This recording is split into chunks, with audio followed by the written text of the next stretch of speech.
श्री गुरु ग्रंथ साहिब महाराज जी की पावन पवित्र हजूरी अंदर जुड़ बैठी गुरु प्यारी गुरु सवारी साध संगत जी।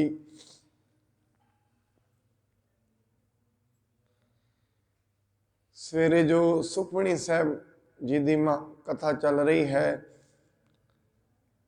उस दे विच हाजरी भरन दे लई आप सब जुड़ बैठे हो।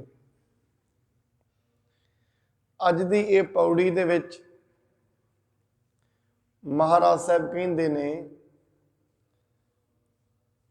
मनुख दे कोल सियाणपां बहुत होण। इत्थे सियाणप दा मतलब है मनुख दे कोल बहुत ज़्यादियां धर्म दीयां गल्लां होण, उस दे कोल आत्मा की है, परमात्मा की है, मन दे की गुण ने, आत्मा दे की गुण ने, शरीर किन्नियां तत्तां नाल बणिया है, ये सारा ही ज्ञान होए। सारे ज्ञान नूं उन्हें याद किया होए या बाहरी तौर ते दुनिया का जिन्ना भी ज्ञान है, जिन्नी भी नॉलेज है, सारी उस नूं होए। पर यह हुंदियां भी मनुख दे अंदर जिहड़ा जमा दा भै है वो बनिया रहिंदा है।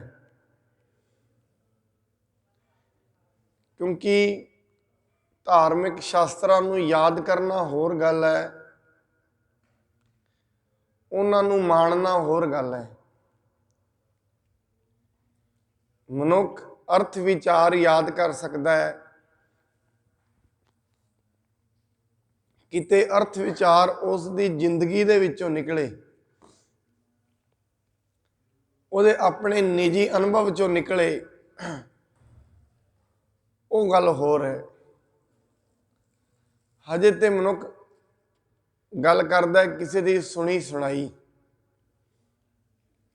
किसी ने सुनी है वही गल अगे कर देनी, वो ओदा अपना निजी ज्ञान नहीं है, वो किसी का अनुभव है जिहड़ा वो दस रहा है। जिन्ने भी शास्त्रां नूं याद करना, जिन्ने भी ग्रंथां नूं याद करना, ये सारा किसी का अनुभव है। मनुख इन्हां नूं याद करके चलाक ते बन सकता है, सियाणा ते बन सकता है, इन्ना सियाणा बन सकता है आम इंसान नूं बड़ी आसानी नाल लुट सकता है। पर इस दे नाल ये मुक्त नहीं हुंदा जमा दी मार तो। भाव इस नूं सोझी नहीं आउंदी, ज्ञान नहीं आउंदा, अनुभव नहीं आउंदा। एक ज्ञान बाहरी है, एक ज्ञान अनुभवी है, एक समझ अंदर दी समझ है। इस करके महाराज कहंदे बहुतियां सियाणपां हुंदियां भी जम का भौ व्यापै, जमा का डर व्यापदा रहिंदा है। अनेक जतन कर तृष्ण ना तरापै,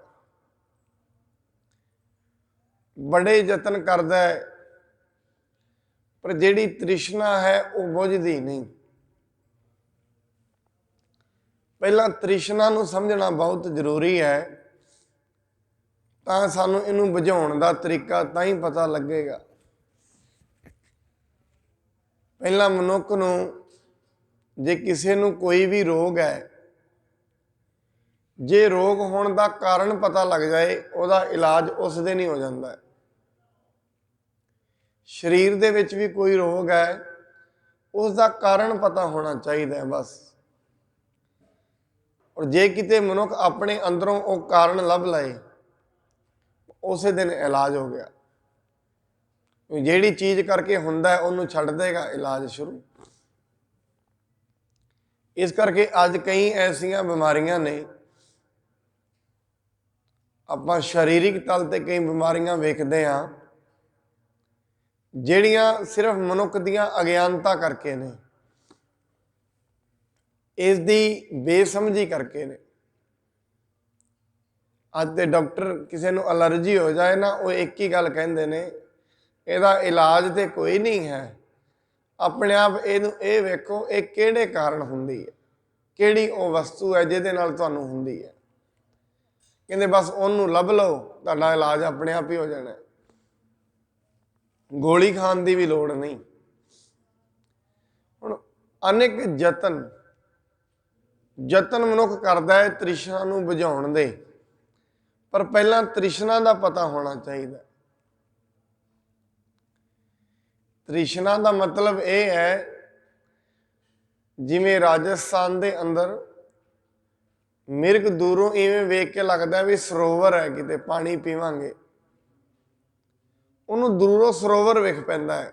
ਅੱਗ, ਕਿਉਂਕਿ ਗਰਮੀ ਬਹੁਤ ਜ਼ਿਆਦਾ ਹੁੰਦੀ ਹੈ, ਜਿਵੇਂ ਆਪਾਂ ਵੀ ਗਰਮੀਆਂ 'ਚ ਸੜਕਾਂ ਦੇ ਅੱਗੇ ਐਵੇਂ ਲੱਗਦਾ ਜਿਵੇਂ ਪਾਣੀ ਪਿਆ ਹੋਵੇ।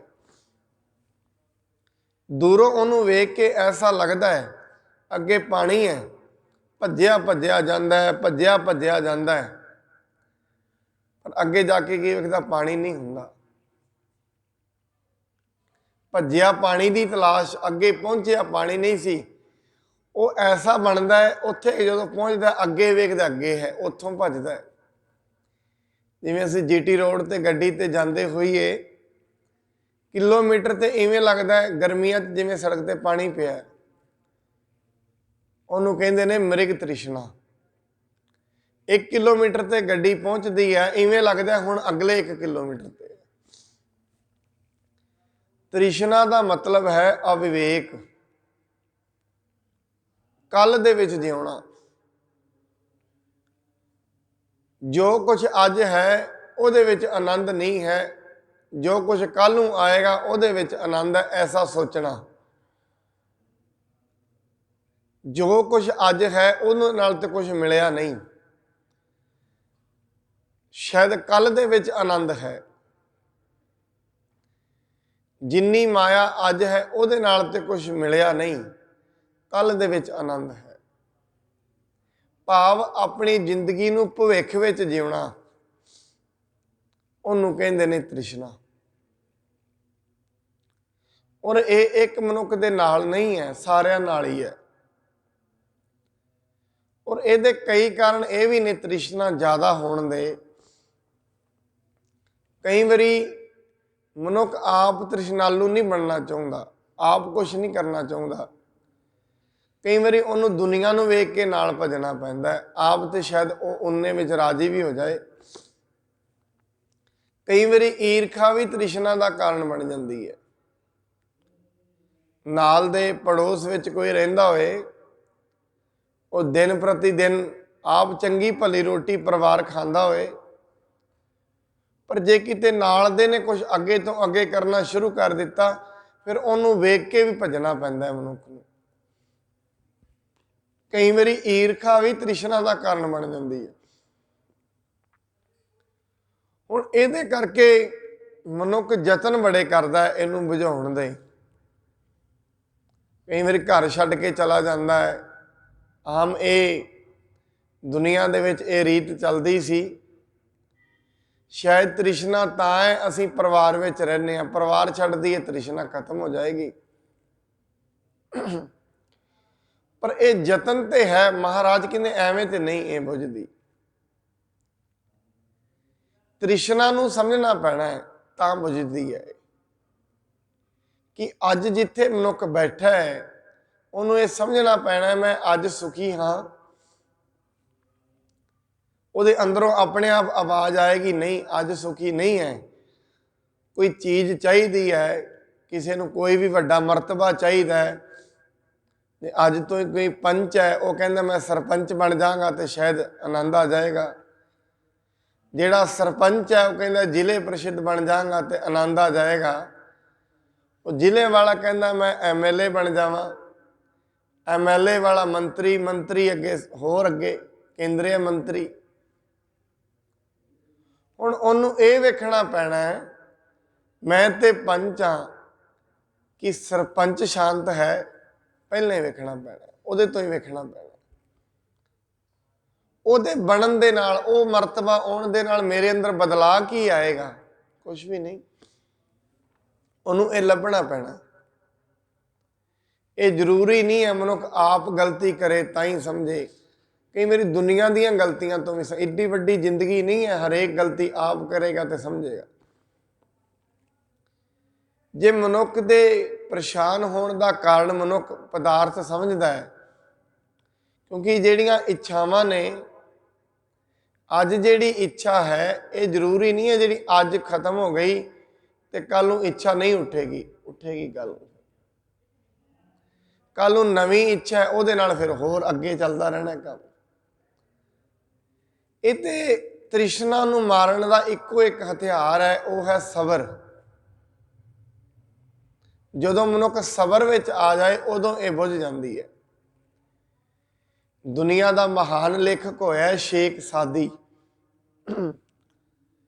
ਬੜਾ ਗਰਮੀ ਦਾ ਟਾਈਮ ਆਪਣੇ ਘਰੋਂ ਤੁਰਿਆ, ਮਸੀਤ ਦੇ ਵੱਲ ਜਾਂਦਾ ਪਿਆ ਸੀ। ਜਾਂਦਿਆਂ ਜਾਂਦਿਆਂ ਵੇਖਦਾ ਹੈ ਪੈਰ ਉਹਦੇ ਸੜਦੇ ਨੇ, ਰੇਗਿਸਤਾਨ ਦਾ ਇਲਾਕਾ ਹੈ। ਪੈਰ ਸੜਦਿਆਂ ਸੜਦਿਆਂ ਰੱਬ ਨੂੰ ਉਲਾਮੇ ਦਿੰਦਾ ਜਾਂਦਾ, ਰੱਬਾ ਤੇਰੀ ਬੰਦਗੀ ਕਰੀਦੀ ਹੈ, ਏਡਾ ਨਿਰਦਈ ਹੈ ਤੂੰ, ਮੈਨੂੰ ਚੱਪਲਾਂ ਵੀ ਨਹੀਂ ਦਿੱਤੀਆਂ।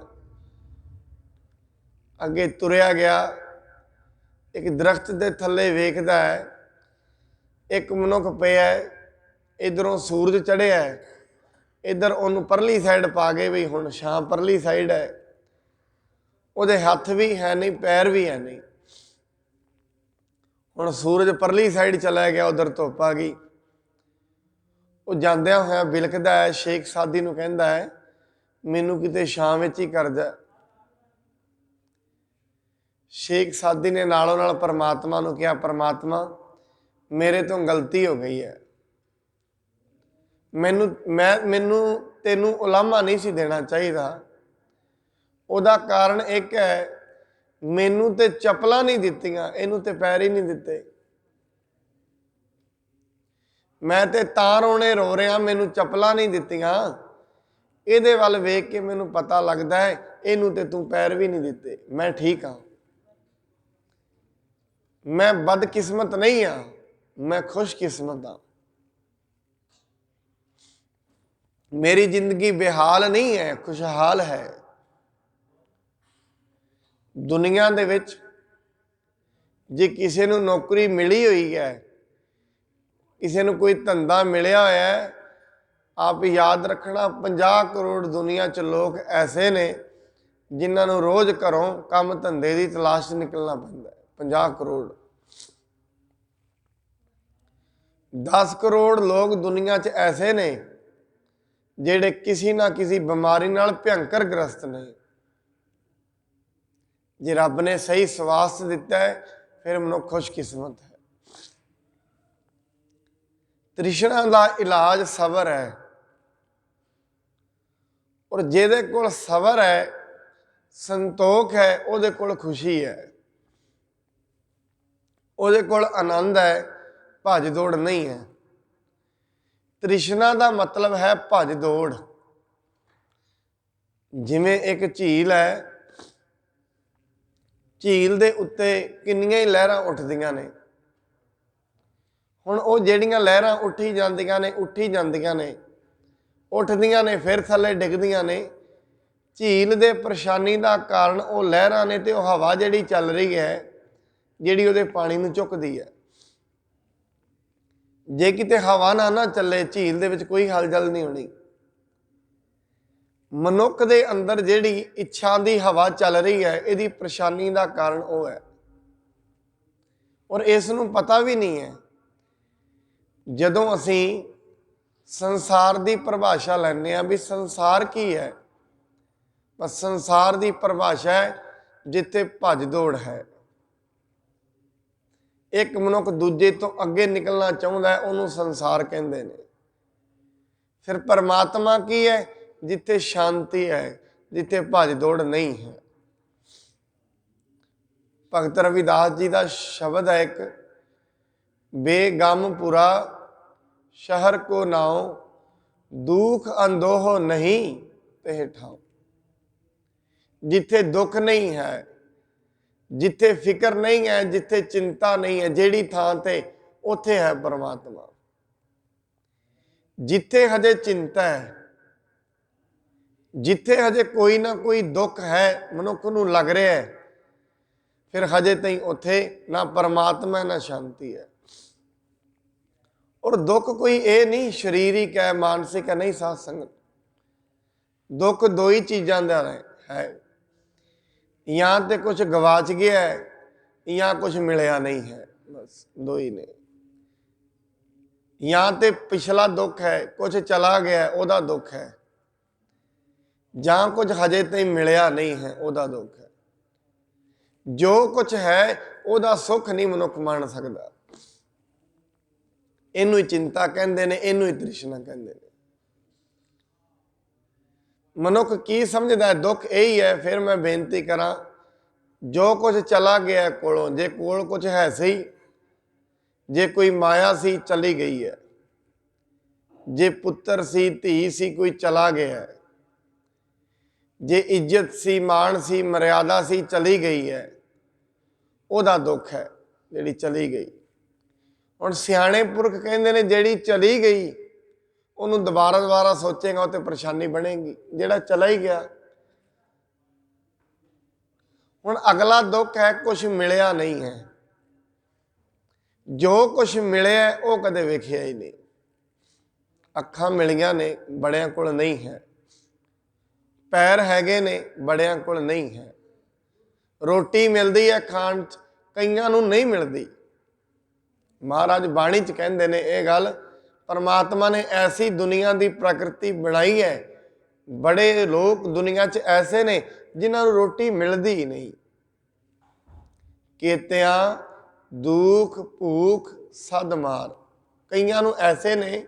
ਗੁਰਬਾਣੀ ਪਰਮਾਤਮਾ ਨੇ ਐਸੀ ਪ੍ਰਕਿਰਤੀ ਬਣਾਈ ਹੈ, ਕਈ ਹਮੇਸ਼ਾ ਹੀ ਭੁੱਖ ਵਿੱਚ ਨੇ ਔਰ ਭੁੱਖ ਨਾਲ ਹੀ ਮਰ ਜਾਂਦੇ ਨੇ। ਕੇਤਿਆਂ ਦੁੱਖ ਭੂਖ ਸਦ ਮਾਰ, ਮਹਾਰਾਜ ਕਹਿੰਦੇ ਇਹ ਭੇਦਾਤ ਤੇਰੀ ਦਾਤਾ। ਮਹਾਰਾਜ ਕਹਿੰਦੇ ਅਨੇਕ ਯਤਨ ਕਰ ਤ੍ਰਿਸ਼ਨ ਨਾ ਤਰਾਪੈ। ਬੜੇ ਯਤਨ ਕਰਨ ਦੇ ਨਾਲ ਵੀ ਤ੍ਰਿਸ਼ਨਾ ਬੁਝਦੀ ਨਹੀਂ ਹੈ।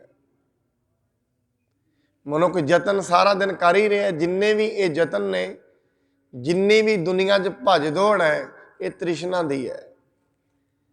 ਜੀਟੀ ਰੋਡ ਤੇ ਗੱਡੀਆਂ ਇੱਕ ਦੂਜੇ ਤੋਂ ਅੱਗੇ ਭੱਜੀਆਂ ਜਾਂਦੀਆਂ ਨੇ। ਮਨੁੱਖ ਜੇ ਅਸੀਂ ਬਾਹਰੀ ਤੌਰ ਤੇ ਵੇਖੀਏ, ਮਨੁੱਖ ਬੜਾ ਸ਼ਾਂਤ ਨਜ਼ਰ ਆਉਂਦਾ ਹੈ। ਜੇ ਕਿਤੇ ਦੇ ਮਾਨਸਿਕ ਤੌਰ ਤੇ ਵੇਖੀਏ, ਬੜੀ ਭੱਜ ਦੌੜ ਹੈ, ਬਹੁਤ ਜ਼ਿਆਦਾ। ਇਹਦੇ ਅੰਦਰ ਵੇਖੀਏ, ਅੰਦਰ ਇਹਨੂੰ ਖਲੋਣਾ ਨਹੀਂ ਮਿਲਦਾ, ਬਾਹਰੋਂ ਇਹ ਬੈਠਾ ਹੋਇਆ ਹੈ।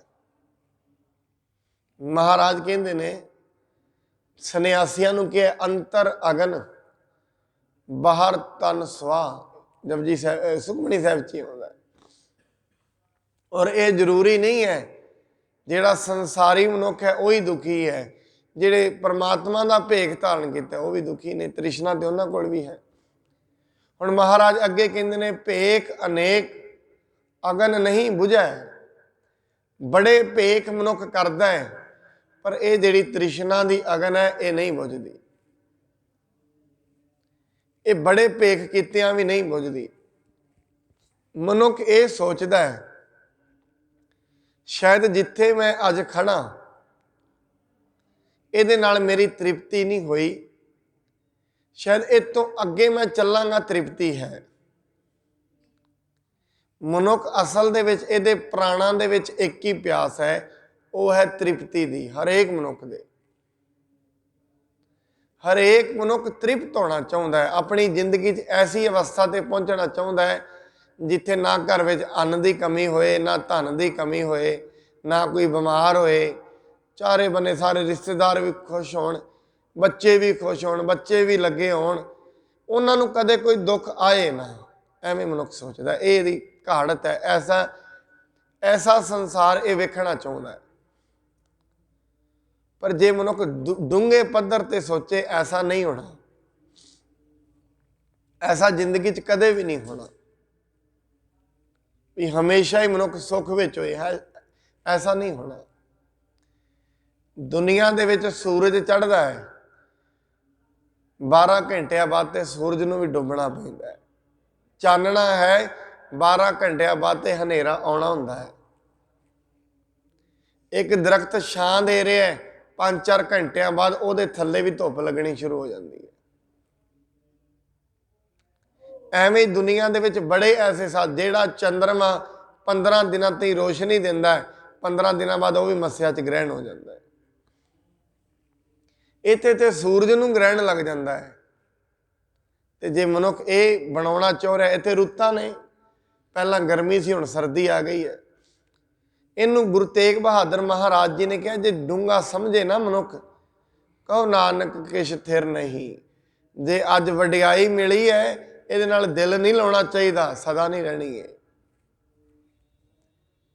जे रब ने अज धन दे दिता है, महाराज कहते इहदा माण ना करी, सदा नहीं रहना, उत्ते थले होएगा, घाटे विच भी जाएगा, नुकसान विच भी जाएगा, फायदे विच भी जाएगा, दोवें काम होने ने। इस करके तैयार रही। पर मनुख ये समझदा है शायद मेरे नाल ये बन रहा, मैं दुखी हाँ, क्यों मेरे परिवार विच बीमारी है, मेरे कोल ही धन की कमी है, मेरिया इच्छा नहीं पूरियां होंदियां। बाणी कहती नहीं, ऐसा भी नहीं है। वो वक्री गल है, इन्हें आपो अपने नूं वेख लिया, इन्हें थोड़ा दुनिया में जाके वेख। फरीदा मैं जानिया दुख मुझ को, ये मैं कहते फरीद जी कहते मैं ये समझदा सी, मैं जानिया दुख मुझ को, दुख सबाए जग। उच्चे चढ़ के वेख्या, उच्चे का मतलब है थोड़ा समझ के वेख्या, घर कर ये है अग। मैं ये समझदा सी मेरिया इच्छा नहीं पूरियां हुई, तां ही परेशानी है। कहते किसी दोस्त नूं छेड़ के वेख्या, उहदे नाल गल कीती, वो आंदा मैं भी परेशान हाँ। उहदी परेशानी की है, कुछ मिलिया नहीं, कुछ गवाच गया, ये परेशानी है। तीजे दोस्त दे कोल गया, उहदे कोल भी यही परेशानी। घरों तुरीए, जेड़ा पैदल जा रहा उन्होंने पूछिए तेनू की परेशानी है, वो कहेगा कुछ चाहिए है, तो मेरे को कुछ गवाच गया। उस तो बाद साइकिल ते जेड़ा जा रहा उन्होंने पूछिए तेनू की परेशानी है, वो कहेगा कुछ चाहिए है, तो कुछ गवाच गया। फिर जेड़ा मोटरसाइकिल ते जा रहा उन्होंने पूछिए तेनू की है, कहते कुछ गवाच गया, कुछ चाहिए है। फिर जेड़ा गड्डी ते जा रहा है उन्होंने पूछिए, वो भी कहता कुछ चाहिए है। जेड़ा हैलीकॉप्टर च बैठा है, वो भी कहता कुछ चाहिए है। तो ये तो जेड़ा पैदल तो लैके हैलीकॉप्टर तई गल तो एको ही चल रही है सारे। असी हैलीकॉप्टर वाले नूं वेख के मनुख सोचता ये किते सुखी है। ये समझ लिया जाए ਇਹਦਾ एस्टीमेट गलत है। जिमें एक मारूथल दे विच जिमें आपां सड़क ते जाने आ, 1 किलोमीटर ते सरोवर वेख लिया भी पानी है किते सड़क ते, गर्मियां विच पानी नहीं हुंदा, साडा एस्टीमेट गलत हुंदा। मनुख ने अपनी जिंदगी का एस्टीमेट गलत ला रहा, इनू ये लगता है किते फलाना मनुख सुखी है, नहीं है। इन्हें किसे दा सोना पाया वेख के, किसी नूं वड्डे हैलीकॉप्टर विच बैठिया वेख के हिसाब लगा लिया ये सुखी है।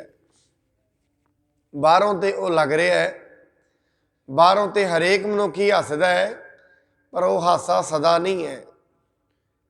सिर्फ उहदे दंद हस रहे ने, मन ते हजे भी परेशान है। हुण मनुख इनू परेशानी नूं ढाउण दे लई ना, जदों किते ज़्यादा ही परेशानी वधे फिर ये नशे का सहारा लैंदा, ज़्यादा ही वध जाए।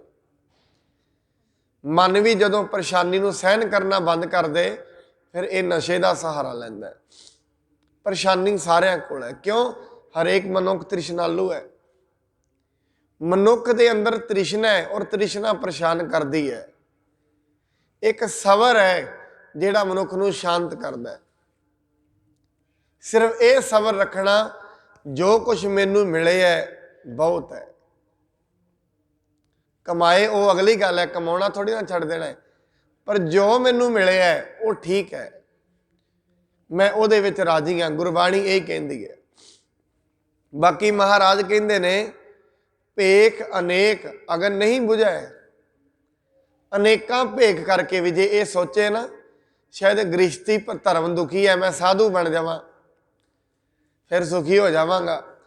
ਕਦੀ ਵੇਖਣਾ ਜੇ ਕਿਤੇ ਸਾਧ ਸੰਗਤ ਸਾਧੂ ਬਣੇ ਨੇ ਨਾ ਜਿਹੜੇ ਘਰ ਛੱਡ ਕੇ, ਉਹ ਜ਼ਿਆਦਾ ਪਰੇਸ਼ਾਨ ਨੇ।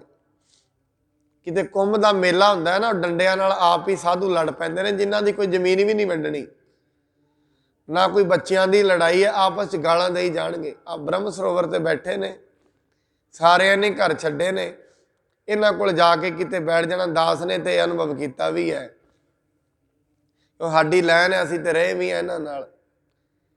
ਇਹਨਾਂ ਵਿੱਚ ਜ਼ਿਆਦਾ ਅੱਗ ਹੈ, ਈਰਖਾ ਜ਼ਿਆਦਾ ਇਹਨਾਂ ਵਿੱਚ। ਹੁਣ ਜੇ ਕੋਈ ਪੁੱਛੇ ਵੀ ਤੁਸੀਂ ਕਹਿਣਾ ਬੱਚੇ ਵਿਆਹੁਣੇ ਨੇ, ਤੁਹਾਨੂੰ ਕਾਹਦੀ ਪਰੇਸ਼ਾਨੀ ਹੈ? ਪਰੇਸ਼ਾਨੀ ਕੋਈ ਨਹੀਂ, ਤ੍ਰਿਸ਼ਨਾ ਨਹੀਂ ਗਈ। ਬਾਣੀ ਕਹਿੰਦੀ ਹੈ ਤ੍ਰਿਸ਼ਨਾ ਵਿਰਲੇ ਹੀ ਕੀ ਬੁਝੀ ਹੈ, ਵਿਰਲੇ ਦੀ ਬੁਝਦੀ ਹੈ। ਔਰ ਬਾਣੀ ਕਹਿੰਦੀ ਉਪਾਵ ਜਿੰਨੇ ਮਰਜ਼ੀ ਕਰ ਲੈ। ਮਨੁੱਖ ਸੋਚਦਾ ਹੈ ਮੈਂ ਘਰ ਹੀ ਛੱਡ ਦੇਣਾ ਹੈ, ਕਿਉਂ? ਘਰ ਹੀ ਪਰੇਸ਼ਾਨੀ ਦਾ ਕਾਰਨ ਹੈ। ਮਾਰ ਕਹਿੰਦਾ ਨਾ, ਪਰੇਸ਼ਾਨੀ ਦਾ ਕਾਰਨ ਘਰ ਨਹੀਂ ਹੈ, ਪਰੇਸ਼ਾਨੀ ਦਾ ਕਾਰਨ ਅੰਦਰ ਦੀ ਤ੍ਰਿਸ਼ਨਾ ਹੈ, ਅੰਦਰ ਗਿਆਨ ਨਹੀਂ ਹੈ, ਅੰਦਰ ਨਾਮ ਨਹੀਂ ਹੈ, ਅੰਦਰ ਸਮਝ ਨਹੀਂ ਹੈ। ਚਲੋ ਘਰ ਛੱਡ ਦੇਵੇਗਾ, ਬਾਹਰ ਚਲਾ ਵੀ ਜਾਏਗਾ, ਘਰ ਛੱਡ ਕੇ ਬਾਹਰ ਚਲਾ ਗਿਆ, ਬਾਹਰ ਜਾ ਕੇ ਮਨ ਥੋੜੀ ਨਾ ਬਦਲ ਜਾਣਾ, ਮਨ ਤੇ ਉਹੀ ਰਹਿਣਾ। ਜੇ ਇਹ ਕਹੇ ਮੈਨੂੰ ਰੋਟੀ ਦੀ ਪਰੇਸ਼ਾਨੀ ਹੈ, ਮੈਂ ਤਾਂ ਪਰੇਸ਼ਾਨ ਹਾਂ, ਮੇਰੇ ਕੋਲ ਰੋਟੀ ਘੱਟ ਹੈ, ਉਹਨਾਂ ਕੋਲ ਕਿਹੜਾ ਰੋਟੀਆਂ ਹੁੰਦੀਆਂ ਨੇ?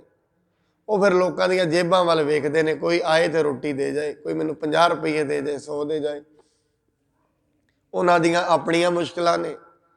ਉਹ ਫਿਰ ਪਤਾ ਕੀ ਕਹਿੰਦੇ ਨੇ, ਗ੍ਰਸਤੀ ਲੋਕ ਠੀਕ ਨੇ। ਉਹ ਫਿਰ ਇਵੇਂ ਕਹਿੰਦੇ ਨੇ, ਉਹਨਾਂ ਕੋਲ ਜਾ ਕੇ ਬੈਠੀਏ, ਉਹ ਕਹਿੰਦੇ ਨੇ ਗ੍ਰਸਤੀ ਠੀਕ ਨੇ, ਸਾਡੀ ਬੜੀ ਪਰੇਸ਼ਾਨੀ ਹੈ। ਔਰ ਬੜਾ ਕੁਝ ਉਹਨਾਂ ਨੂੰ ਸਮਝਣਾ ਪੈਂਦਾ ਹੈ।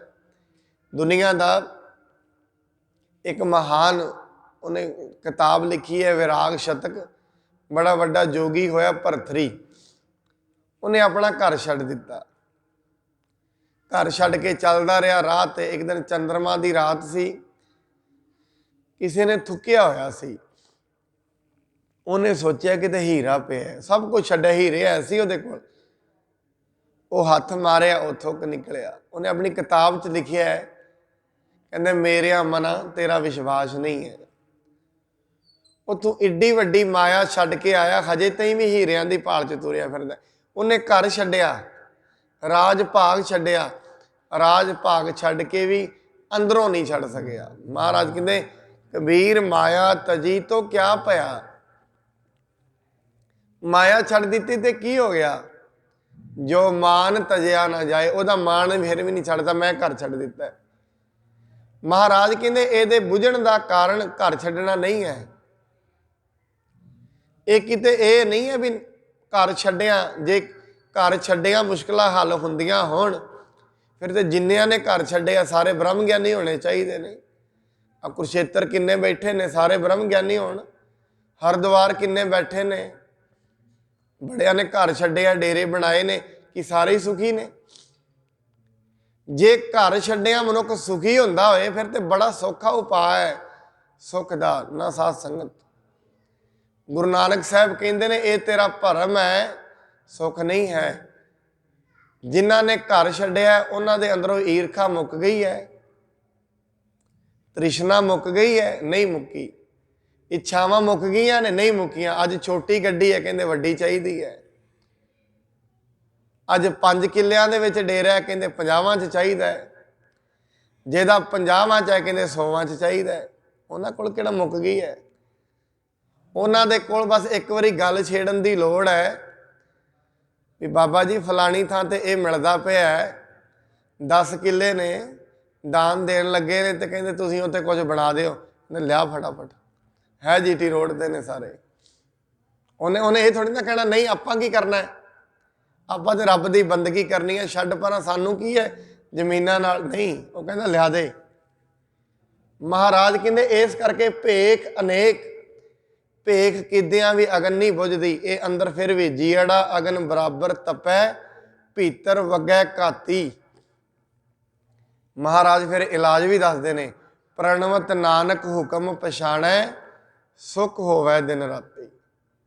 ਇਹਦੇ ਬੁਝਣ ਦਾ ਇੱਕ ਹੀ ਕਾਰਨ ਹੈ, ਅੱਜ ਦੇ ਵਿੱਚ ਜਿਉਣਾ, ਸਬਰ ਵਿੱਚ ਜਿਉਣਾ। ਜੋ ਕੁਝ ਅੱਜ ਹੈ ਉਹਦਾ ਆਨੰਦ ਮਾਣਨਾ।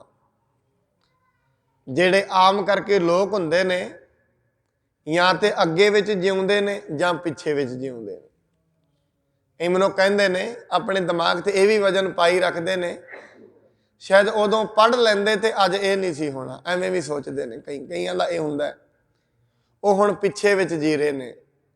ਮੇਰੇ ਨਾਲ ਦਾ ਭਰਾ ਪੜ੍ਹ ਗਿਆ, ਉੱਥੇ ਪਹੁੰਚ ਗਿਆ, ਮੈਂ ਵੀ ਪੜ੍ਹ ਲੈਂਦਾ, ਹੁਣ ਉਹ ਪਿੱਛੇ ਵਿੱਚ ਜਿਉਣਾ, ਉਹਦੀਆਂ ਚਿੰਤਾਵਾਂ। ਕਈ ਅੱਗੇ ਵਿੱਚ ਜਿਉ ਰਹੇ ਨੇ, ਕਹਿੰਦੇ ਹਜੇ ਇਹ ਨਹੀਂ ਹੈ, ਕੱਲ ਜੇ ਕਿਤੇ ਆਹ ਵਾਲਾ ਬਿਜ਼ਨਸ ਖੁੱਲ ਜਾਏ ਫਿਰ ਆਨੰਦ ਹੈ। ਉਹਦੇ ਵਿੱਚ ਨੇ ਦੁਨੀਆ, ਅੱਧੀ ਦੁਨੀਆ ਪਿੱਛੇ ਵਿੱਚ ਜੀ ਰਹੀ ਹੈ, ਅੱਧੀ ਦੁਨੀਆ ਅੱਗੇ ਵਿੱਚ ਜੀ ਰਹੀ ਹੈ। ਅੱਜ ਦੇ ਵਿੱਚ ਕੋਈ ਵਿਰਲਾ ਹੀ ਜੀ ਰਿਹਾ। ਜਿਹੜਾ ਅੱਜ ਵਿੱਚ ਜੀ ਰਿਹਾ ਉਹ ਆਨੰਦ ਵਿੱਚ ਹੈ। ਜਿਹਦੀ ਜੇਬ ਦੇ ਵਿੱਚ ਅੱਜ 500 ਨੇ, ਉਹ ਕਹਿੰਦਾ ਇਹ ਬੜੇ ਨੇ, ਅੱਜ ਦਾ ਤੇ ਡੰਗ ਟਪਾਈਏ, ਕੱਲ ਦੀ ਕੱਲ ਵੇਖਾਂਗੇ। ਇਸ ਕਰਕੇ ਸਾਧ ਸੰਗਤ, ਜਿੱਦਣ ਸਿਕੰਦਰ ਨੇ ਸਾਰੀ ਦੁਨੀਆ ਜਿੱਤ ਲਈ, ਜਿੱਤ ਕੇ ਚੱਲਦਾ ਰਿਹਾ, ਇੱਕ ਉਹਨੂੰ ਸਾਧੂ ਮਿਲਿਆ, ਕਹਿੰਦੇ ਤੂੰ ਆਰਾਮ ਨਾਲ ਪਿਆ, ਕਹਿੰਦਾ ਚੱਲ ਮੇਰੇ ਨਾਲ ਚੱਲੀਏ, ਦੁਨੀਆ ਜਿੱਤਾਂਗੇ। ਉਹਨੂੰ ਇੱਕ ਸਵਾਲ ਪੁੱਛਦਾ ਹੈ, ਵੇਖੋ ਉਹਨੂੰ ਸਮਝਾਉਣ ਦਾ ਤਰੀਕਾ ਸੀ। ਕਹਿੰਦੇ ਕਿਹੜਾ ਦੇਸ਼ ਜਿੱਤ ਕੇ ਆਇਆ? ਕਹਿੰਦੇ ਅਫਗਾਨਿਸਤਾਨ। ਹੁਣ ਕਿਹੜਾ ਜਿੱਤਣਾ ਹੈ? ਕਹਿੰਦੇ ਫਲਾਣਾ ਜਿੱਤਣਾ ਹੈ। ਕਹਿੰਦਾ ਫਿਰ ਉਹ ਜਿੱਤਣਾ ਹੈ, ਫਿਰ ਇਟਲੀ ਜਿੱਤਣਾ ਹੈ, ਰੂਸ ਜਿੱਤਣਾ ਹੈ। ਕਹਿੰਦਾ ਫਿਰ ਮੈਂ ਆਰਾਮ ਨਾਲ ਸੋਵਾਂਗਾ। ਉਹ ਕਹਿੰਦਾ ਤੂੰ ਇੰਨਾ ਕੁਝ ਜਿੱਤ ਕੇ ਆਰਾਮ ਨਾਲ ਸੋਵੇਂਗਾ, ਇੰਨਾ ਕੁਝ ਕਰਕੇ ਸੋਵੇਂਗਾ, ਤੇ ਇੰਨਾ ਕੁਝ ਕਰਦਿਆਂ ਕਰਦਿਆਂ ਤੈਨੂੰ 70-80 ਸਾਲ ਤੇ ਲੱਗ ਹੀ ਜਾਣਗੇ। ਉਦੋਂ ਤੂੰ ਬਜ਼ੁਰਗ ਹੋ ਜਾਣਾ, ਨਾ ਖਾਣ ਜੋਗਾ ਰਹਿਣਾ, ਨਾ ਪੀਣ ਜੋਗਾ ਰਹਿਣਾ, ਫੇਰ ਹੀ ਬਹੇਗਾ ਆਰਾਮ ਨਾਲ। ਕਹਿੰਦੇ ਮੈਂ ਅੱਜ ਹੀ ਆਨੰਦ ਵਿੱਚ ਆ। ਕਹਿੰਦੇ ਕਿਉਂ? ਜੋ ਰੱਬ ਦਈ ਜਾਂਦਾ ਹੈ ਉਹਦਾ ਸ਼ੁਕਰ ਕਰਕੇ ਖਾਈ ਜਾਂਦੇ ਆ, ਜਿੱਥੇ ਉਹ ਲਈ ਜਾਂਦਾ ਹੈ ਉਹਦੇ ਹੁਕਮ 'ਚ ਤੁਰੀ ਜਾਂਦੇ ਆ, ਭਾਵੇਂ ਤੇਰੇ ਨਾਲ ਲੈ ਚੱਲੇ। ਪਰ ਮਨ ਵਿੱਚ ਇਹ ਨਹੀਂ ਹੈ ਵੀ ਫਲਾਣਾ ਦੇਸ਼ ਜਿੱਤਾਂਗਾ ਤੇ ਸੁਖੀ ਹੋਵਾਂਗਾ। ਨਹੀਂ, ਜੇ ਉਹਨੇ ਅੱਜ ਕੁਝ ਦਿੱਤਾ ਹੈ ਉਹਦੇ ਸਬਰ ਵਿੱਚ ਆ।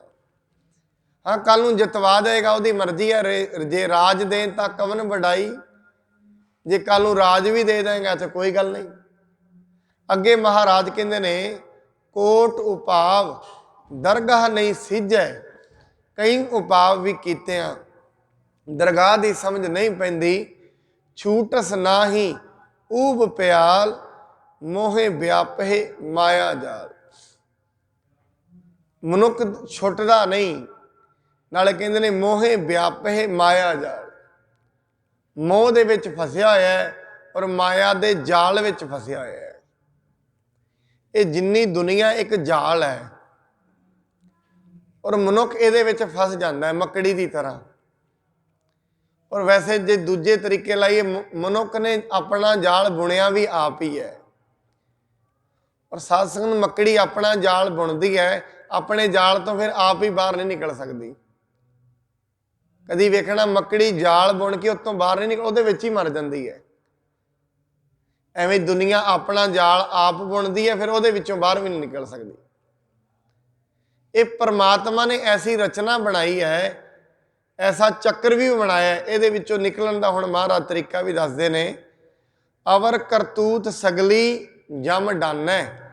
ਜਿੰਨੀਆਂ ਵੀ ਬਾਹਰ ਦੇ ਕਰਮ ਨੇ ਉਹਨਾਂ ਤੇ ਜਮ ਕਰ ਲਾਉਂਦੇ ਨੇ, ਡੰਨ ਲਾਉਂਦੇ ਨੇ। ਗੋਵਿੰਦ ਭਜਨ ਬਿਨ ਤਿਲ ਨਹੀਂ ਮੰਨੈ। ਸਿਰਫ ਗੋਵਿੰਦ ਦੇ ਭਜਨ ਨੂੰ ਸਵੀਕਾਰ ਕੀਤਾ ਜਾਂਦਾ ਹੈ, ਬਾਕੀਆਂ ਸਾਰੀਆਂ ਚੀਜ਼ਾਂ ਨੂੰ ਡੰਨ ਲਾਇਆ ਜਾਂਦਾ ਹੈ। ਕੋਈ ਕਰਮ ਧਰਮ ਰੱਬ ਦੀ ਦਰਗਾਹ ਵਿੱਚ ਨਹੀਂ ਚੱਲਦਾ, ਭਾਵ ਉਹਦੇ ਨਾਲ ਸ਼ਾਂਤੀ ਨਹੀਂ ਆਉਂਦੀ। ਹਰ ਕਾ ਨਾਮ ਜਪਤ ਦੁੱਖ ਜਾਏ, ਨਾਨਕ ਬੋਲੇ ਸਹਜ ਸੁਭਾਏ। ਹਰੀ ਦਾ ਨਾਮ ਜਪਦਿਆਂ ਮਨੁੱਖ ਦਾ ਜਿਹੜਾ ਦੁੱਖ ਹੈ ਚਲਾ ਜਾਂਦਾ ਹੈ। ਕਿਉਂ? ਜਿਉਂ-ਜਿਉਂ ਨਾਮ ਜਪਦਾ ਉਹਦੇ ਅੰਦਰ ਗੁਣ ਪ੍ਰਗਟ ਹੁੰਦੇ ਨੇ, ਸਬਰ ਦਾ, ਸੰਤੋਖ ਦਾ, ਦਇਆ ਦਾ। ਜਿਹੜੇ ਨਾਮ ਜਪ ਰਹੇ ਨੇ ਉਹਨਾਂ ਦੀ ਇੱਕੋ ਇੱਕ ਪਛਾਣ ਹੈ, ਉਹਨਾਂ ਵਿੱਚ ਸਬਰ ਹੋਏਗਾ, ਸੰਤੋਖ ਹੋਏਗਾ, ਦਇਆ ਹੋਏਗੀ। ਕਿਉਂ ਹੋਏਗੀ? ਸਮਝ ਲੱਗ ਗਈ। ਐਵੇਂ ਸੰਤੋਖ ਨਹੀਂ ਹੁੰਦਾ। ਪਹਿਲਾਂ ਗਿਆਨ ਹੋਣਾ ਚਾਹੀਦਾ ਹੈ, ਸੰਤੋਖ ਤਾਂ ਹੁੰਦਾ ਹੈ। ਪਹਿਲਾਂ ਸਮਝ ਪੈਣੀ ਚਾਹੀਦੀ ਹੈ, ਸਮਝ ਤੋਂ ਬਿਨਾਂ ਨਹੀਂ। ਔਰ ਉਹ ਸਮਝ ਆਉਂਦੀ ਹੈ ਰੱਬ ਦਾ ਨਾਂ ਜਪ ਜਪ ਕੇ। ਗੁਰੂ ਜੀ ਕਿਰਪਾ ਕਰਨ ਕਿਤੇ ਬੰਦਗੀ ਕਰਦਿਆਂ ਕਰਦਿਆਂ ਐਸੀ ਸਮਝ ਆ ਜਾਏ। ਔਰ ਸਮਝ ਕਦੋਂ? ਕਿਉਂਕਿ ਨਾਮ ਵੀ ਇੱਕ ਤਰੰਗਾਂ ਨੇ। ਮਨ ਦੇ ਵਿੱਚ ਪਤਾ ਨਹੀਂ ਕਿੰਨੀਆਂ ਤਰੰਗਾਂ ਉੱਠਦੀਆਂ ਨੇ। ਜਦੋਂ ਨਾਮ ਦੀ ਤਰੰਗ ਚੱਲਦੀ ਰਹਿੰਦੀ ਹੈ, ਚੱਲਦੀ ਰਹਿੰਦੀ ਹੈ, ਫਿਰ ਉਹ ਜਿਹੜੀਆਂ ਤਰੰਗਾਂ ਨੇ ਉਹ ਸ਼ਾਂਤ ਹੋਣੀਆਂ ਸ਼ੁਰੂ ਹੋ ਜਾਂਦੀਆਂ ਨੇ। ਇਸ ਕਰਕੇ ਜਿਉਂ-ਜਿਉਂ ਮਨੁੱਖ ਨਾਮ ਜਪਦਾ ਹੈ, ਉਹਦੀ ਇੱਕ ਹੀ ਪਛਾਣ ਹੈ, ਸਬਰ ਵਾਲਾ ਹੋਏਗਾ, ਸੰਤੋਖੀ ਹੋਏਗਾ, ਦਿਆਲੂ ਹੋਏਗਾ, ਕਰੁਣਾਲੂ ਹੋਏਗਾ। ਉਹਦੇ ਵਿੱਚ ਧਰਮ ਹੋਏਗਾ, ਉਹਦੇ ਵਿੱਚ ਦਇਆ ਹੋਏਗੀ।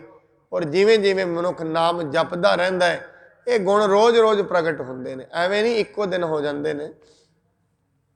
ਜਿਉਂ-ਜਿਉਂ ਮਨੁੱਖ ਜਪਦਾ ਹੈ, ਇਹਦੇ ਅੰਦਰੋਂ ਵਕਾਰ ਖਤਮ ਹੁੰਦੇ ਨੇ। ਇਸ ਦੇ ਅੰਦਰ ਹੌਲੀ-ਹੌਲੀ ਗੰਭੀਰਤਾ ਆਉਣੀ ਸ਼ੁਰੂ ਹੋ ਜਾਂਦੀ ਹੈ। ਕਈ ਮਨੁੱਖ ਦੁਨੀਆ ਦੀਆਂ ਬੜੀਆਂ ਛੋਟੀਆਂ ਜਿਹੀਆਂ ਗੱਲਾਂ ਤੇ ਹੱਸਦੇ ਰਹਿੰਦੇ ਨੇ। ਔਰ ਜਿਹੜੇ ਗੰਭੀਰ ਹੋ ਜਾਂਦੇ ਨੇ, ਉਹਨਾਂ ਨੂੰ ਪਤਾ ਲੱਗ ਜਾਂਦਾ ਇਹ ਕੋਈ ਐਸਾ ਕੰਮ ਨਹੀਂ ਹੈ।